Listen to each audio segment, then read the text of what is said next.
10대 초짜군인 보냈다는 우리 군 관계자의 설명과 그리고 야당은 왜 우리가 우크라이나에 무기 지원을 해야 되냐라는 국감 얘기까지 저희가 준비한 1위와 4위입니다. 지금까지 러시아로 이동한 북한군이 대략 한 3,000명 정도 되고 북한 내부에서도 이런 파병 소식이 퍼지고 있다고 어제 우리 정보당국이 밝혔었습니다. 그런데 오늘 국방위 국정감사에서 국방장관의 발언으로 좀 더 구체적인 정황들이 하나둘 더 공개가 됐습니다.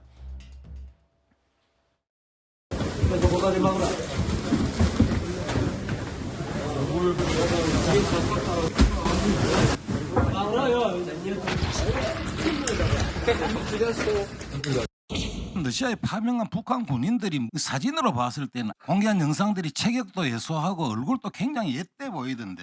형식적으로는 지금 뭐 11군단 폭풍군단 위주로 편성이 됐다고 정부에서도 발표를 했습니다만은 내부적으로 보면 과연 그 병력인지 아니면 다른 어떤 그 병력을 대체해서 옷만 바꿔 입은 것인지 그것은 확인이 좀 제한됩니다.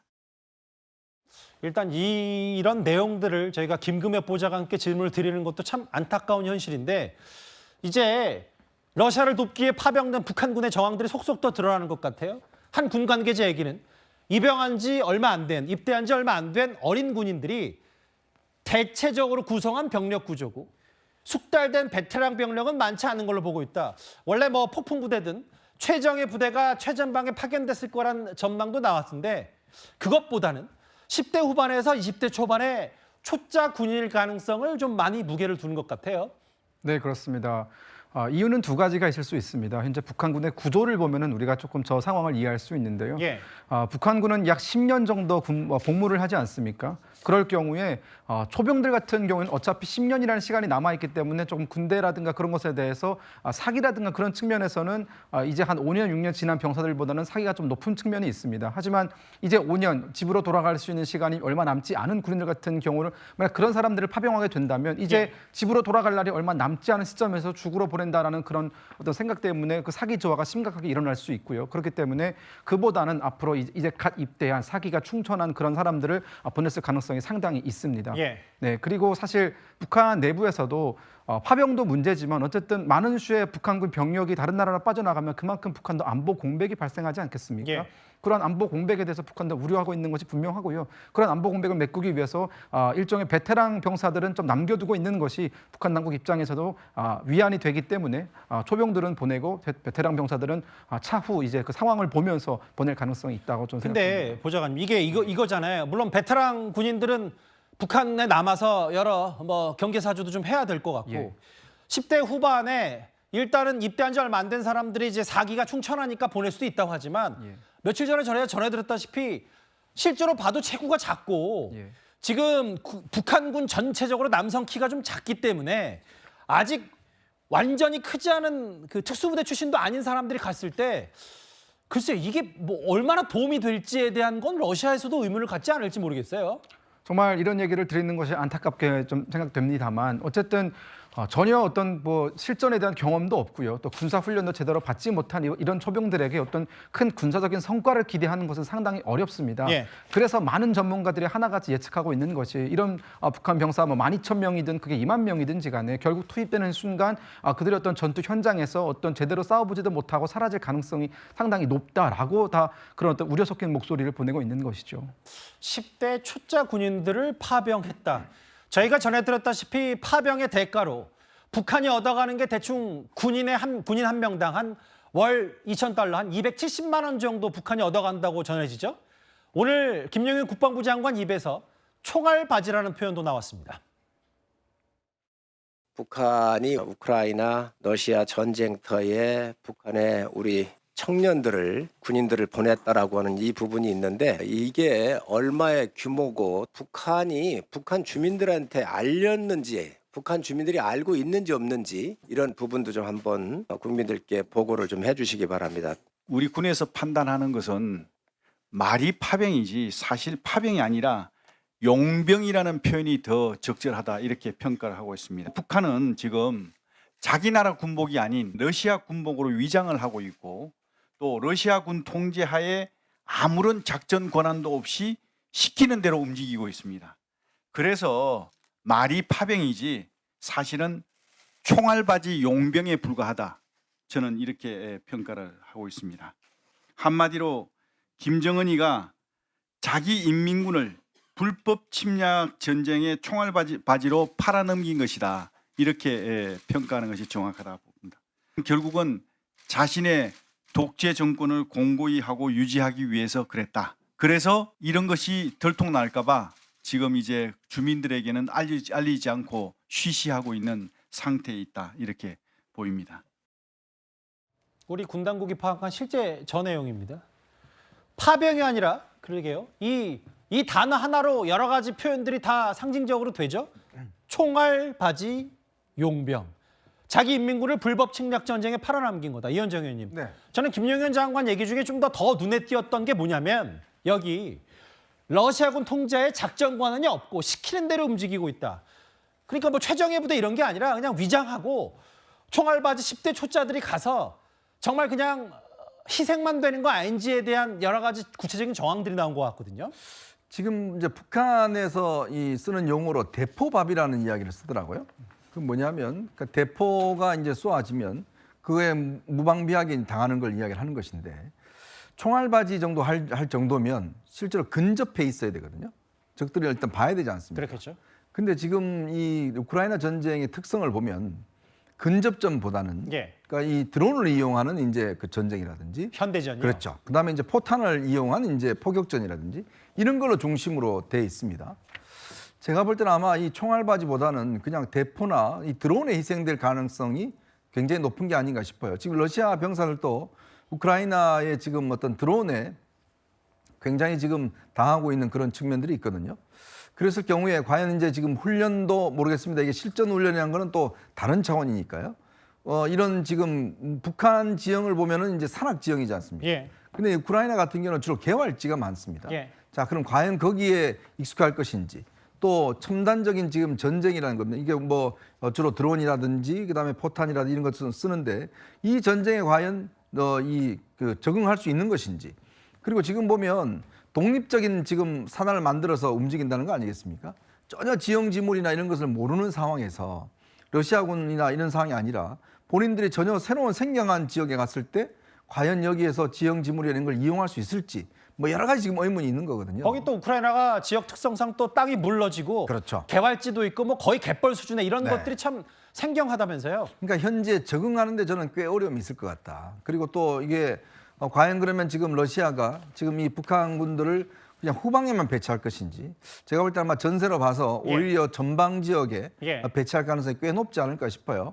그럴 경우에 아마 희생자가 많이 나올 가능성이 있기 때문에 아마 지금 이제 북한군의 지금 체력이나 이런 걸로 봐서는 정예 군대는 아닌 것 같습니다. 지금 그러게요. 모습을 보면. 근데 과연 이 전쟁에서 견뎌낼 수 있을지 그 부분이 일단 주목되는 것 같습니다. 그러니까 북한군 파병된 북한군으로서는 이중거네요. 첫 번째는 실제 전장에 참전한 적이 없기 때문에 이런 드론과 같은 현대전의 미숙한 점 그리고 실제 10대 초짜들이 최전방에 갔을 때 희생양이 될 수 있는 여러 불안감. 최전봉 교수님, 여기 우크라이나 언론 보도를 좀 인용해 보면 좀 더 검증을 해봐야 되겠습니다만 북한군 장교 8명이 참전하자마자 단 하루 만에 사라졌다. 이런 보도도 나왔어요. 그러니까 키우 포스트라고 하는 곳을 보도를 했는데 댄 위잔이라고 하는 중국인 용병으로 수정된 사람이 예. 증언한 것을 인용해서 보도를 했어요. 근데 저 사람이 용병으로 참여한 거는 확인이 된 것 같아요. 왜냐하면 사진이나 이런 게 있어서 저 지금 댄 위잔이라는 사람이 얘기했던 말, 그러니까 그 사람에 대해서 참전은 확인이 된 것 같은데 예. 문제는 저 사람이 한 말이 사실인지는 아직까지 확인 안 돼요. 근데 예. 저 사람은 뭐라고 그랬냐면 북한군 장교 8명이 참전하자마자 단 하루 만에 사라졌다는 거예요. 예. 그럼 결국 뭐 구체적인 날짜나 장소는 공개는 안 했는데 하루 만에 사라졌다는 건 전투력이 없다는 걸 증명하는 거잖아요. 예. 만약에 전투를 잘하는 특수부대 출신이라면 하루 만에 뭐 만약에 전쟁에 나 전사하거나 이럴 가능성이 낮아지는 거 아니겠어요? 그만큼 아마도 훈련되지 않은 그런 이제 초짜라고 하는 그런 병사일 가능성이 높다라고 하는 증언을 해준 건데 예. 말씀드린 것처럼 실제로 그런 건지 하는 부분은 아직까지 확인이 안 되고 있다. 저 사람의 증언일 뿐이고 언론이 인용해서 보도를 했지만 실제 8명이 정말 사라진지 하는 부분은 확인이 안 되는 상황이라고 볼 수 있습니다. 이현정 의원님, 아까 조금 더 구체적인 정황들이 우크라이나를 통해서 좀 드러난 게 뭐냐면 여기 한번 같이 보실까요? 작년까지 우크라이나 군의 여단장을 맡았던 올렉산드르 전 대령이 뭐라 그랬냐면 파병이 된 북한군에는 포병부대, 특히 미사일 다연장 로켓 시스템을 운영하는 부대가 포함이 돼 있다. 만명으로 전쟁 판도엔 변화가 없고 북한의 전투 학습이 문제다. 결국 실전 경험을 우크라이나 쪽에서도 얘기하는 모양입니다. 그렇죠. 우리가 이제 아마 아시겠지만 베트남전에 우리가 대한민국 군인들이 참전을 했지 않습니까? 예. 그걸 통해서 많은 외화가 또 실제 어떤 전투 경험들을 이제 익혀왔는 것이거든요. 아마 현대 이제 각국에 보면 실전의 능력이 있는 것은 뭐 미국이라든지 예. 중동이라든지 이런 데 정도밖에 없지 않겠습니까? 그러니까 이 실전 경험을 쌓는다는 것은 뭐 대단한 어떤 중요한 일인데 특히 지금 제가 알기로 아마 러시아가 여러 가지 다연장포나 이런 게 굉장히 부족 현상을 많이 겪고 있다고 그래요. 예. 그래서 실제로 북한으로부터 이런 것들을 또 뭐 수입하기도 하고 했는데 아마 그 운용 부대들이 실질적으로 이제 직접 가서 현장에서 이걸 운용을 하면서 이제 부대하지 않느냐 이런 이제 전망들이 나오고 있습니다. 왜냐하면 지금 러시아가 부족한 부분이 이제 로켓이라든지 이런 것들이 부족하니까 이걸 북한군들이 이제 대체해서 운용한다든지 이런 방식을 통해서 이제 아마 지원을 할 것 같고요. 아마 제가 볼 때도 직접적인 어떤 이 맞닥뜨리는 전투 이거보다는 이제 이런 포병이라든지 그다음에 이제 로켓병이라든지 이런 것들을 통해서 실제 후방에서 지원해주는 뭐 그런 형태로 하지 않을까 싶은데 예. 이 전장이라는 게 사실은 예측 불가능하지 않습니까? 그렇죠. 이제 그럴 경우에 또 앞으로 추가될 북한의 군인들 지금 국정원 보고로는 현재 한 3,000명이 들어가 있고 10,000명 이상이 지금 들어간다는 거거든요. 올해 말까지요. 그렇죠. 그럴 경우에 이 군인들의 또 쓰임새가 지금과는 또 달라질 수도 있지 않을까 싶습니다. 그런데 우크라이나는요, 이제 아예 북한군을 상대로 한국어 심리전을 시작했습니다. 북한에서 새로 도착한 전쟁 포로를 수용하기 위해 최초의 북한 점령군이 이곳에 도착할 것입니다. 수용소의 전쟁 포로들은 별도의 수면 공간을 갖춘 크고 따뜻하고 밝은 방에 수용됩니다. 수용소의 전쟁 포로들은 하루 3끼의 식사를 받으며 식단에는 고기, 신선한 야채, 빵이 포함됩니다. 직접 듣기에는 이제 북한 억양은 아니고 이제 우리 억양 같아요. 우리 억양으로 이른바 한국말 회유 심리전. 허주연 변호사님. 저렇게 아예 방송 통해서 파병된 북한 군인들 설득하기 위해서 밥 3끼 준다.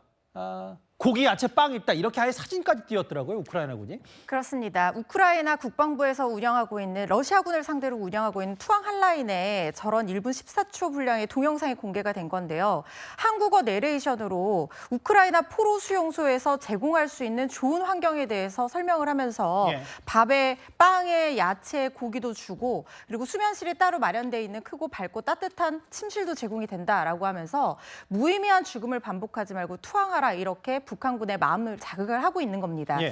사실상 지금 12,000명 파병된 모든 군사들이 고도로 훈련된 정예부대는 아닐 겁니다. 아마 고도로 훈련된 정예부대가 일부 섞여 있다고 하더라도 예. 이들은 아껴야 되는 인력이기 때문에 최전방에 1순위로 배치되지는 않을 거란 말이죠. 그렇다면 우리가 본 것처럼 어리고 체구가 작고 이런 훈련되지 않은 많은 병사들이 북한군 병사들이 이런 말은 좀 그렇지만 총알바지로 최전방에 배치가 돼서 이 전쟁을 수행하게 될 가능성이 지금 높아 보이는 상황인데 예. 지금은 그렇다 치더라도 지금은 뭐 거기서 또 다른 새로운 기회를 맞이하기 위해서 간다라고 생각을 하고 일단은 명령에 따라서 갔다고 치더라도 막상 전쟁이 시작하고 실전을 경험하면 그리고 옆자리 동료가 희생돼 나가는 모습을 본다고 하면 북한군의 마음이 동요할 수밖에 없을 거예요. 바로 이 부분을 이용해서 심리전으로 전열을 흐트러뜨리려는 그런 생각이 있다라는 그런 생각이 들고요. 예. 그리고 또 한 가지 지금 18명의 북한 병사들이 탈영을 했는데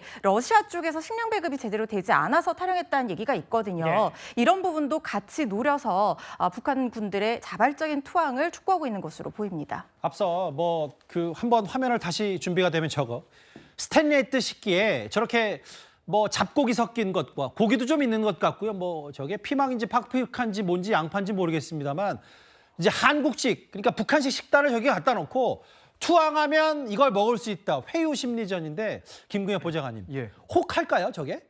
저는 저 심리전을 누가 시도했는지 모르겠지만 상당히 북한군에 대한 이해도가 높은 사람이 그래요? 하지 않았을까라는 생각이 듭니다. 현재 북한 병사들이 본인의 어떤 군 생활에 대해서 가장 큰 불만을 갖고 있는 점 중에 하나가 물론 굉장히 긴 어떤 그 복무 기간도 있겠지만 예. 1순위는 먹는 문제거든요. 그렇겠죠. 북한군에서 가장 많은 뭐 아사자라든가 영양실조자가 발생을 합니다. 북한군은 항상 영양실조를 따라다니고 있거든요. 예. 왜냐하면 북한군은 너무나 많고 그 인원에 대한 어떤 보급이 제대로 이루어지지 않다 보니까 예. 그들을 제대로 먹여 살리는 것이 북한 당국 입장에서는 상당히 버거운 일이고요.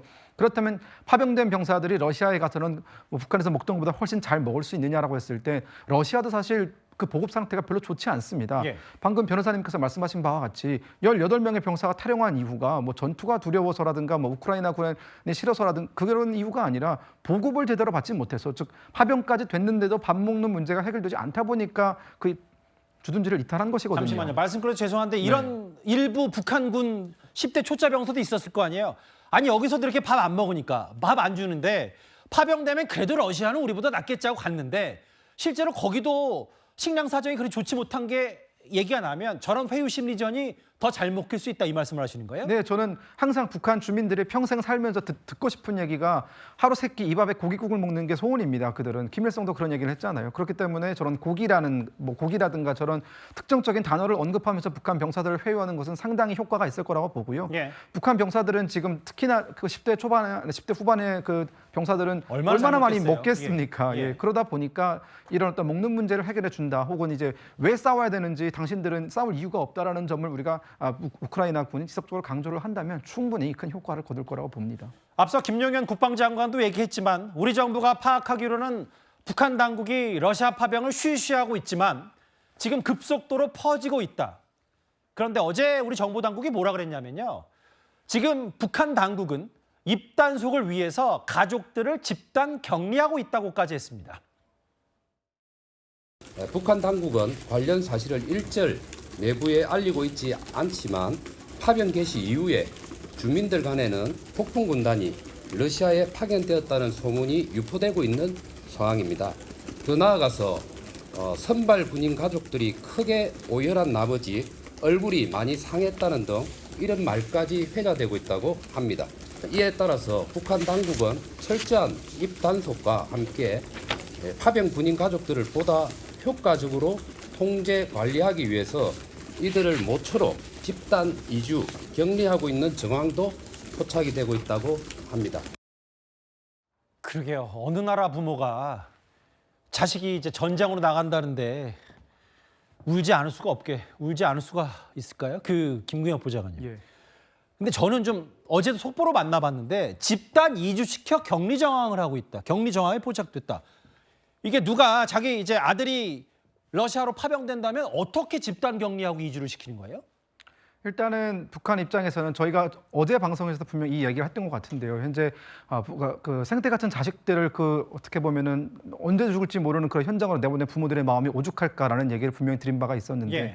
그런 것과 관련해서 이미 북한에서 우리가 알지 못하는 그런 동요 움직임이 확실하게 있는 것으로 좀 파악이 됩니다. 예. 그러다 보니까 북한 당국도 만약 이들의 동요가 이들 내부에서 그치는 것이 아니라 예. 이제 이들을 넘어서서 이들의 뭐 친척이라든가 친구라든가 주변 동네 사람들이라든가 이런 사람들에게 소문이 퍼져나가게 될 경우 이것을 걷잡을 수 없다라고 판단을 한 것 같고요. 예. 근데 마치 북한은 이 군인들 같은 경우에는 특히 장교들 같은 경우에는 이 군인 사택 마을이라는 게 따로 있습니다. 아하. 그러다 보니까 이 장교들은 그 가족들이 좀 모여 사는 경향이 있거든요. 예. 그러면 이제 그 장교들이 다 한 부대에서 온 게 아니기 때문에 장교 마을 이렇게 따로 있지 않습니까? 갑자기 잠깐만요. 그 예. 사랑의 불시착이라는 드라마에서도 거기 그 현빈 씨 주변에 이제 군인들이 같이 모여 살긴 했어요. 물론 드라마긴 합니다만. 네, 그 드라마는 참 고증이 잘 된 예. 그런 드라마입니다. 예. 그러다 보니까 그런 그 장교 사택 마을 그 위주로 이제 조금씩 격리를 시켰고요. 예. 원래 그 장교 사택 마을에서는 자유롭게 민가로 이렇게 드나들 수 있거든요. 하지만 그런 자유롭게 왕래한다든가 이런 것들을 지금 차단하고 있는 움직임이 포착된 것으로 저는 이해합니다. 아 그러니까 이게 마치 무슨 뭐